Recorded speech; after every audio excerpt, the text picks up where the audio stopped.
Hey guys, how's it going? It's Krista here, and today I'll be using the Simon Says Stamp embossing folder and cutting dies Crocus Row to watercolor these crocuses.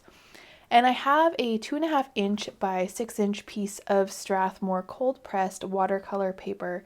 And when I place it into this embossing folder, I want to make sure that the smoothest side is in the depressed side, so not the part that's raised up from the embossing folder, but it has like an indent, so that when I run it through the die cut machine, it's popped up on my card front.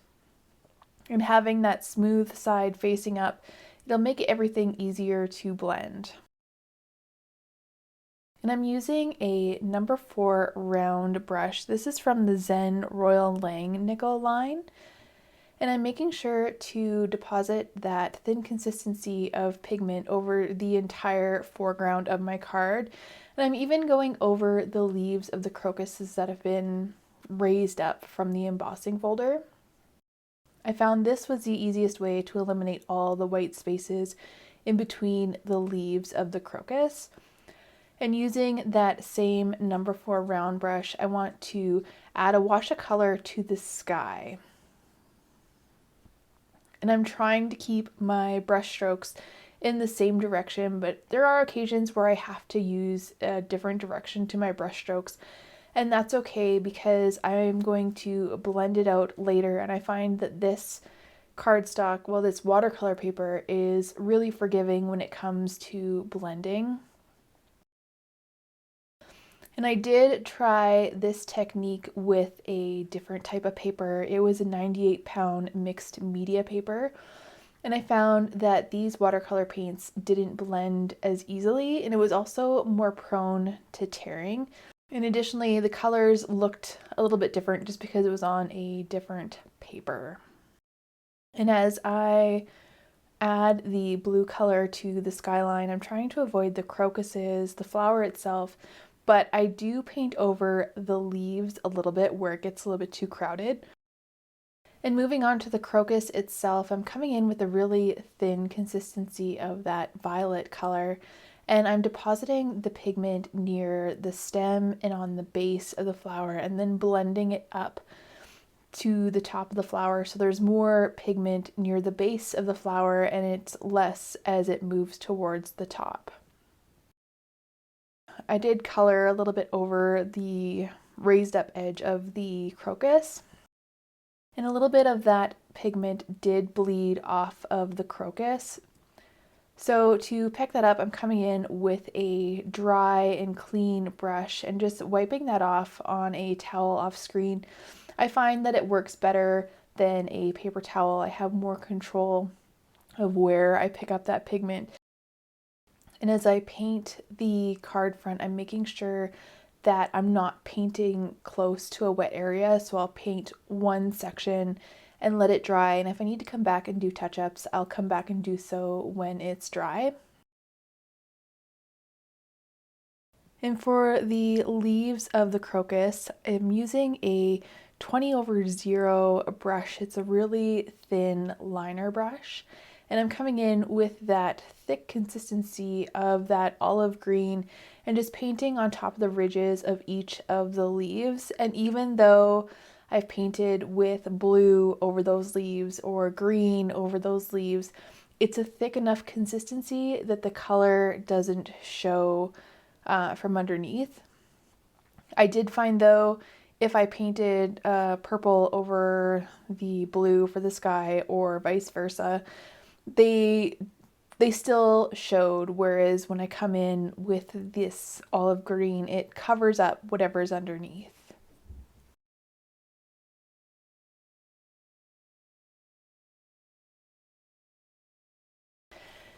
And now that the crocuses are dry, I'm mixing up some of that violet with a little bit of sepia, and I'm using that 20/0 brush. And it's kind of tricky to mix the paint where it's thin enough to mix it and work with it and paint with it, but not too thin as to create a really thin consistency. So when it dries, it creates this really harsh line, and It's just something that you have to play with just to get that right consistency so it's not bleeding away from where I paint it onto the crocus. And when I deposit this color with this really small brush, I'm outlining each of the petals as well as painting along the lines that are indented on the crocuses. And adding this violet with this sepia, it's starting to build that dimension. It's creating those shadows. And that's why I really like this technique. It's really easy to see where the shadows should be and where the highlights should be for beginners like myself. I'm no expert by any means in watercolor, and that's why I enjoy this process so much.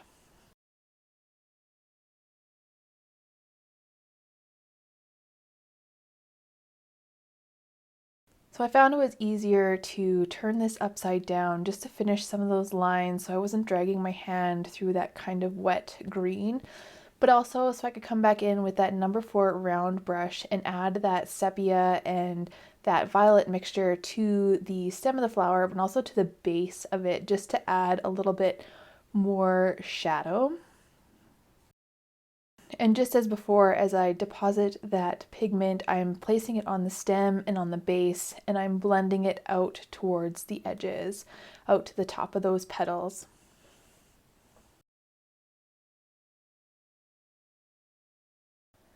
And for this step, I do have a little bit more violet than sepia, whereas when I was painting those really fine lines, I had a little bit more sepia in the mixture.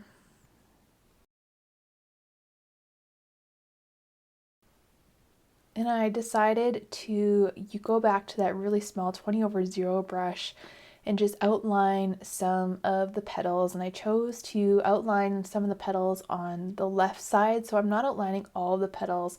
I stuck to the left petals. And then with that number 4 round brush, I'm coming in with a white. It's not a gouache, it's one of the paints that's included in the set. And I'm adding it to the very top of each of the petals. And I like to start just by depositing that pigment on the very outer edge of that petal. And I placed all the pigment on all of the petals, and then I came back after and blended it out. I find this white, it blends easily and it's more forgiving than a gouache would be. It's a lot more transparent than a white gouache. When I come back to blend that pigment out, I'm doing so with a fairly dry and clean brush, just so that I can pick up some of that pigment. And I found that some of the lines, they were blended out a little bit too much. So while everything was still wet, I came back with that really small brush and just outlined everything again. And I'm making sure to use a really thin consistency on this step. I don't want to add any dark and dramatic lines. I want something that's going to be subtle. I decided that I wanted a little bit more violet on the bottom. There wasn't quite enough of a difference for my taste. So I came back with that number 4 round brush and just added a little bit of violet to the base of each of the crocuses. And again, it's just building that layer. You can still see the sepia and violet mix kind of underneath.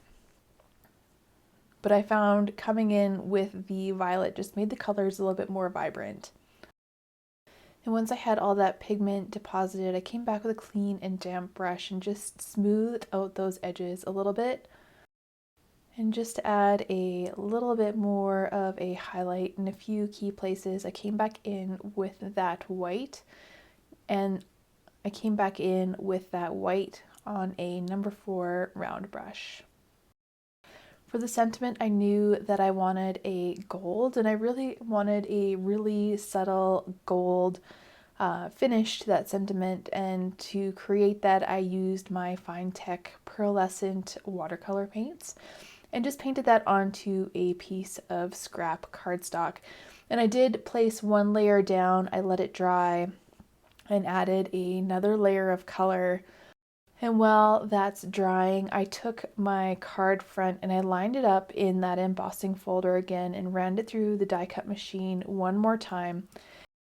And for the sentiment, I chose Hello from Spellbinder's wonderful script sentiments, and I die cut that twice from 110-pound white cardstock, and then a third time from that gold cardstock that I created out of the watercolor paper and the pearlescent paints.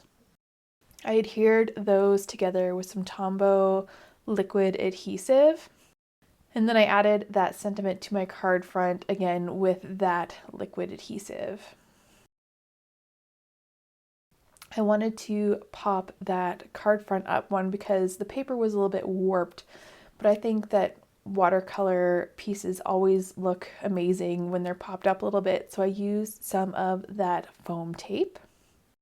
And before I adhered everything together, I came back in with my Finetec pearlescent watercolor paints and added the little stamens of the crocus. So I'll be adding this card front to a piece of shimmer cardstock, and this shimmer cardstock measures 7 inches by 3, and I think it's 3 5/8. Anyway, it's an eighth of an inch over from 3 1/2. And I'm adding that to a card base that is 7 1/4 inches by 7 inches. And I scored that at the 3 5/8 or the 1/8 over from 3 1/2 inch mark. And to adhere everything together, I'll remove that backing from the foam tape and center that onto the shimmer side of my white shimmer cardstock. And then I added the card front to the card base using Tombow permanent tape runner. And I chose to add the tape runner to the card base just because I had already adhered my card front with the foam tape to the shimmer cardstock.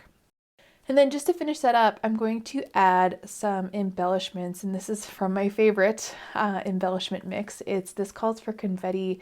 They're white pearl and diamond mix, and I'm just adding them around the hello in the bottom right hand corner. And that concludes today's video. Thank you so much for watching. We'll see you next time. Bye for now.